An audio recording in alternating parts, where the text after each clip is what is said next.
नमस्कार दोस्तों, आज हम बात करने वाले हैं एंजाइम के कुछ इम्पोर्टेंट क्वेश्चंस के बारे में जो विभिन्न एग्जामों में पूछे जाते हैं। तो बात करेंगे एंजाइम से आने वाले कुछ महत्वपूर्ण क्वेश्चन के बारे में। चलो तो चालू करते हैं बिना किसी देरी के। पहला क्वेश्चन आपकी स्क्रीन पर, एंजाइम क्या होते हैं? What is the enzyme? Enzyme क्या होते हैं? तो एंजाइम जो होते हैं वो क्या होते हैं? प्रोटीन होते हैं। क्या होते हैं एंजाइम? किसके बने होते हैं? प्रोटीन के बने होते हैं। किसके बने होते हैं? प्रोटीन के बने होते हैं। चलते हैं नेक्स्ट क्वेश्चन की ओर। एंजाइम किसकी गति को तेज करते हैं? देखो एंजाइम जो होते हैं वो क्या होते हैं? जैविक उत्प्रेरक होते हैं। क्या होते हैं? जैविक उत्प्रेरक। और उत्प्रेरक का काम होता है किसी भी चीज की क्रियाशीलता को बढ़ाना या घटाना। तो देखो एंजाइम क्या होते हैं? जैविक उत्प्रेरक होते हैं। एंजाइम किसकी गति को तेज करेंगे? तो बॉडी के अंदर होने वाली कौन सी क्रियाएं? जैव रासायनिक क्रियाएं। कौन सी क्रियाएं? जैव रासायनिक क्रियाएं। इनको क्या करते हैं? तेज करते हैं, तीव्र गति से करते हैं। ठीक है, चलते हैं नेक्स्ट क्वेश्चन की ओर। एंजाइम का कार्य मुख्य रूप से किस पर निर्भर करता है? एंजाइम जो होते हैं उनका मुख्य रूप से कार्य जो होता है वो किस पर निर्भर करता है? देखो एंजाइम जो होते हैं, विभिन्न एंजाइमों को कार्य करने के लिए विभिन्न अलग अलग टेम्परेचर चाहिए होता है, ताप भी अलग अलग चाहिए, पीएच। हर एंजाइम जो होता है वो अलग अलग पीएच पर कार्य करता है। और क्या है? सबस्ट्रेट सांद्रता यानी अभिकारक की जो सांद्रता होती है उस पर भी ये क्या होते हैं? निर्भर होते हैं। तो एंजाइम जो होते हैं उनका मुख्य कार्य जो होता है वो बहुत सारी चीजों पर डिपेंड करता है। तो ताप, पीएच, सबस्ट्रेट की सांद्रता, तो इन सारी चीजों पर क्या निर्भर करेंगे? एंजाइम के कार्य निर्भर करेंगे। ठीक है, तो नेक्स्ट क्वेश्चन की ओर। एंजाइम किस रूप में कार्य करते हैं? तो देखो मैंने आपको अभी बताया था कि एंजाइम जो होते हैं वो जैव उत्प्रेरक होते हैं। क्या होते हैं? जैव उत्प्रेरक होते हैं। क्या होते हैं? जैव उत्प्रेरक। तो एंजाइम किसके रूप में कार्य करते हैं? उत्प्रेरक के रूप में। किस रूप में? उत्प्रेरक के रूप में। ठीक है, चलते हैं नेक्स्ट क्वेश्चन की ओर। एंजाइम का सक्रियण ऊर्जा पर क्या प्रभाव पड़ता है? एंजाइम का सक्रियण ऊर्जा पर क्या प्रभाव पड़ता है? देखो किसी भी एंजाइम की क्रिया करने के लिए एक निर्धारित ऊर्जा होती है, सक्रियण ऊर्जा। अब ये ऊर्जा, इस ऊर्जा से जब अधिक ऊर्जा होती है तो एंजाइम को क्रिया करने में प्रॉब्लम आती है, और जब ये ऊर्जा कम होती है तो एंजाइम आसानी से क्रिया कर जाता है। देखो एंजाइम क्या करते हैं? अभिक्रिया की दर को बढ़ाते हैं। ठीक है, कौन सी? जैव रासायनिक क्रिया होगी। तो सक्रियण ऊर्जा को क्या करेंगे? कम करेंगे। देखो एंजाइम सक्रियण ऊर्जा पर क्या प्रभाव डालेंगे? तो एंजाइम को अपनी क्रियाशीलता बढ़ानी है तो इसको क्या करना पड़ेगा? सक्रियण ऊर्जा को घटाना पड़ेगा। अगर सक्रियण ऊर्जा घट जाएगी तो एंजाइम की क्रियाशीलता बढ़ जाएगी। ठीक है, चलते हैं नेक्स्ट क्वेश्चन की ओर।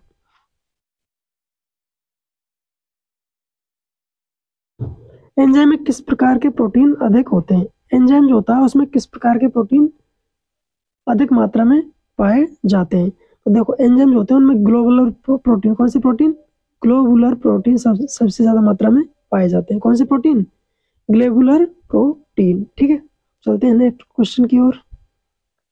एंजाइम का सक्रिय स्थल क्या कहलाता है? यानी एंजाइम के अंदर जो एक्टिव साइट होती है, सक्रिय स्थल होते हैं, वो क्या होता है? तो एंजाइम का जो सक्रिय स्थल होता है वो आपके क्या होगा?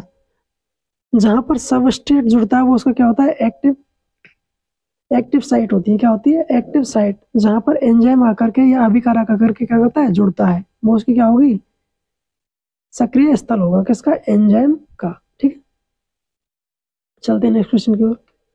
निम्नलिखित में से कौन सा एक एंजाइम नहीं है? तो देखो निम्नलिखित में से कौन सा एक एंजाइम नहीं है? देखो दो टाइप की चीज होती है, एक एंजाइम, एक हार्मोन। ठीक है, तो ट्रिप्सिन क्या है आपका?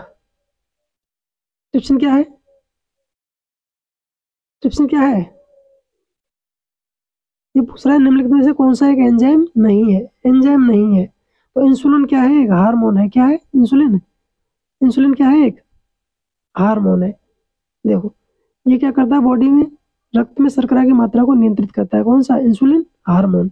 जबकि ट्रिप्सिन जो होता है वो प्रोटीन के पाचन से संबंधित है, पेप्सिन भी प्रोटीन से संबंधित है, और लाइपेज वसा के पाचन से संबंधित है। ठीक है, चलते हैं नेक्स्ट क्वेश्चन की ओर। सह एंजाइम किससे बने होते हैं? एंजाइम के साथ जो क्रिया करते हैं वो कोफैक्टर जो होते हैं वो किससे बने होते हैं? को एंजाइम किससे बने होते हैं? ये को एंजाइम जो होते हैं आपके किसके बने होते हैं? ये बने होते हैं आपके विटामिन के। किसके बने होते हैं? विटामिन के। किसके बने होते हैं? विटामिन के। ठीक है, चलते हैं नेक्स्ट क्वेश्चन की ओर। कौन सा एंजाइम प्रोटीन को पचाने में सहायता करता है? कौन सा एंजाइम प्रोटीन को पचाने में सहायता करता है? देखो मैंने आपको अभी बताया था कि प्रोटीन के पाचन में कौन सा एंजाइम कार्य करता है?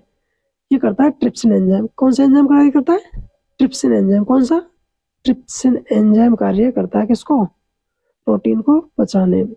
एमाइलेज जो होता है वो किसके पाचन में कार्य करता है? स्टार्च के पाचन में। लाइपेज जो होता है वो किसके में? वसा के पाचन में। और माल्टेज जो होता है वो किसके पाचन में कार्य करता है? माल्ट शुगर के पाचन में। ठीक है, चलते हैं नेक्स्ट क्वेश्चन की ओर। एंजाइम की क्रियाशीलता को कौन प्रभावित करता है? एंजाइम की क्रियाशीलता को कौन प्रभावित करता है? देखो, एंजाइम जो होता है इन सारी चीजों पर डिपेंड करता है, तापमान पर, पीएच पर, सबस्ट्रेट सांद्रता यानी अभिकारक की सांद्रता पर। ये सारी चीजें क्या होंगी? एंजाइम को क्या करेंगी? एंजाइम की क्रियाशीलता को प्रभावित करेंगी, क्योंकि इन सभी की क्रियाशीलता पर क्या करता है? एंजाइम निर्भर करता है। तो इसका आंसर जाएगा आपके उपयुक्त सभी। ठीक है, चलते हैं नेक्स्ट क्वेश्चन की ओर। एमाइलेज एंजाइम किसका पाचन करता है? एमाइलेज जो एंजाइम होता है वो किसका पाचन करेगा? कार्बोहाइड्रेट या स्टार्च का पाचन करता है। किसका करता है? स्टार्च का। किसका? स्टार्च। और कार्बोहाइड्रेट क्या है? एक प्रकार का स्टार्च है। क्या है? स्टार्च। तो एमाइलेज किसका पाचन करेगा? कार्बोहाइड्रेट का या स्टार्च का। ठीक है, तो आंसर क्या गया आपका इसमें? कार्बोहाइड्रेट गया। क्या गया? कार्बोहाइड्रेट। चलते हैं नेक्स्ट क्वेश्चन की और। पेट में कौन सा एंजाइम प्रोटीन के पाचन में सहायता करता है या सहायक होता है? देखो, प्रोटीन का पाचन मैंने आपको अभी बताया था। प्रोटीन का पाचन कौन सा एंजाइम करता है? पेप्सिन एंजाइम करता है। कौन सा करता है? Pepsin enzyme. तो आंसर क्या जाएगा इसका? ए। क्या जाएगा? ए। ठीक है, अगला क्वेश्चन की ओर चलते हैं। लाइपेज एंजाइम किसका पाचन करता है? तो मैंने अभी बताया था आपको, लाइपेज किससे संबंधित है? वसा के पाचन से। ये किसका करता है? वसा का पाचन करता है। कौन सा एंजाइम? Lipase enzyme. ठीक है, चलते हैं नेक्स्ट क्वेश्चन की ओर। डीएनए को तोड़ने वाला एंजाइम कौन सा होता है? देखो, डीएनए पर कार्य कौन सा करेगा? Deoxyribo nucleus. तो देखो इसका आंसर जाएगा ए। डीएनए को कौन सा एंजाइम तोड़ता है? Deoxyribo nucleus enzyme. ठीक है, चलते हैं नेक्स्ट क्वेश्चन की ओर।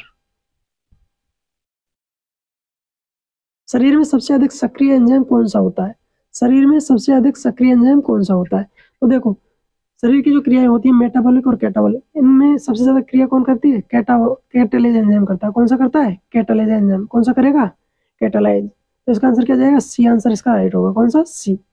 शरीर में सबसे अधिक सक्रिय एंजाइम कौन सा होता है? Catalase enzyme. कौन सा होता है?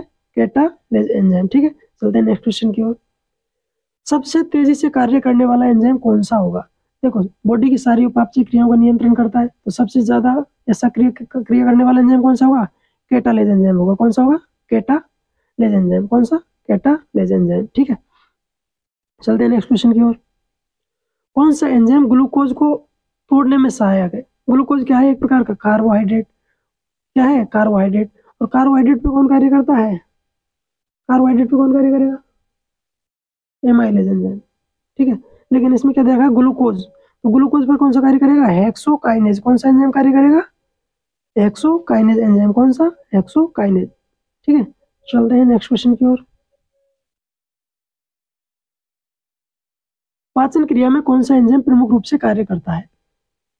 यानी डाइजेशन जो होता है उसमें प्रमुख रूप से कौन सा एंजाइम जो होता है वो कार्य करता है? ठीक है, तो देखो, डाइजेशन में बहुत सारे एंजाइम कार्य करते हैं, कोई एक एंजाइम नहीं होता जो कार्य करता है, बहुत सारे एंजाइम होंगे। तो ट्रिप्सिन भी होता है, पेप्सिन भी होता है, लाइपेज भी होता है। लाइपेज वसा से संबंधित है, पेप्सिन प्रोटीन से संबंधित है। इसका आंसर क्या जाएगा? उपयुक्त सभी। तो पाचन एंजाइम कौन से हैं? सभी पाचक एंजाइम सहायक है, पाचन में सहायक है। ठीक है, चलते हैं नेक्स्ट क्वेश्चन की ओर। कौन सा एंजाइम हाइड्रोजन पेरोक्साइड को जल और ऑक्सीजन में तोड़ता है?